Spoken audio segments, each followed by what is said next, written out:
यथोचित विधि प्रक्रिया, यथोचित विधि प्रक्रिया मूलतः जो है अमेरिका के संविधान में है। इसमें जो है लोगों के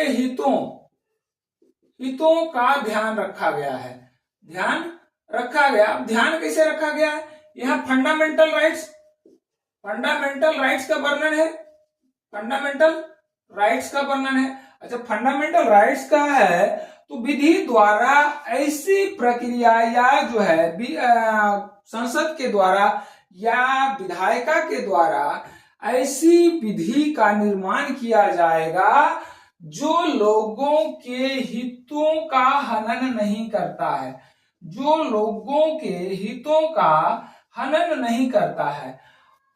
ठीक है, अगर संसद के द्वारा या विधायिका के द्वारा कोई ऐसी विधि पारित किया जाता है जो लोगों के हितों का हनन करता है या उसके अधिकारों का हनन करता है,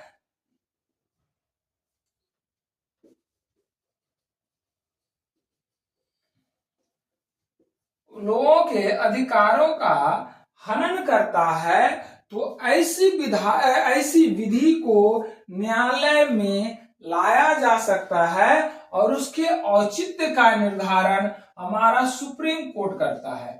उसके औचित्य का निर्धारण कौन करता है? सुप्रीम कोर्ट, माननीय उच्चतम न्यायालय के द्वारा उसके औचित्य का निर्धारण किया जाता है। अगर वह विधि या कानून जो है लोगों के अधिकारों का हनन करता हुआ दिखाई देता है या लोगों के अधिकारों के खिलाफ है, लोगों के अधिकारों का उल्लंघन करता है, तो ऐसी विधि को अवैध घोषित कर दिया जाएगा। न्यायालय द्वारा क्या घोषित कर दिया जाएगा? अवैध घोषित कर दिया जाएगा। अब देखो क्या है कि विधि द्वारा स्थापित प्रक्रिया और यथोचित विधि प्रक्रिया, उच्चतम न्यायालय द्वारा न्यायिक समीक्षा किया गया या जो है विधि का समीक्षा किया गया और इस विधि का औचित्य का निर्धारण सर्वोच्च न्यायालय के द्वारा किया गया। और उस औचित्य का निर्धारण क्यों किया गया?